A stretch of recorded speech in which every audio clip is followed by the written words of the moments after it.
హే everyone! ఈ వీడియోలో ఎస్‌కేఎల్‌లో alias అంటే ఏంటో తెలుసుకుందాం. ఎలియాస్ అంటే ఒక టెంపరరీ నేమ్. సింపుల్‌గా చెప్పాలి అంటే nickname. Imagine you are in a restaurant. మెనూలో లాంగ్ నేమ్స్ ఉంటాయి కదా! Like Konoha style, extra large, chakra triple ramen. మీరు నరుటో వ్యూవర్స్ అయితే ఈ డిష్‌ని ఇన్‌స్టాంట్‌గా ఐడెంటిఫై చేస్తారు. కాన్సెప్ట్‌లోకి వచ్చేద్దాం. బట్ వెయిటర్‌కి ఇంత పెద్ద నేమ్ నోట్ చేసుకోవడం డిఫికల్ట్ కదా! So he writes a short name like chakra ramen or CTR. ఎస్‌కేఎల్‌లో కూడా అదే లాజిక్ అండి. Long column names or giant expressions ఉంటే మనం short and clean nick names ఇచ్చేస్తాం. అదే ఈ alias. Now let's look at that example query. Here dish name is the actual column name and dish అనేది ఎలియాస్గా పెట్టుకున్నాను to make easier to read. By the way as keyword alias పెట్టినప్పుడు use చేస్తాం. You can also create an alias just putting a space.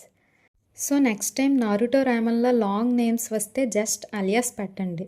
ఈ వీడియోలో మీకు ఇంకా ఏమైనా డౌట్స్ ఉంటే feel free to ask me in the comments. Thanks for watching.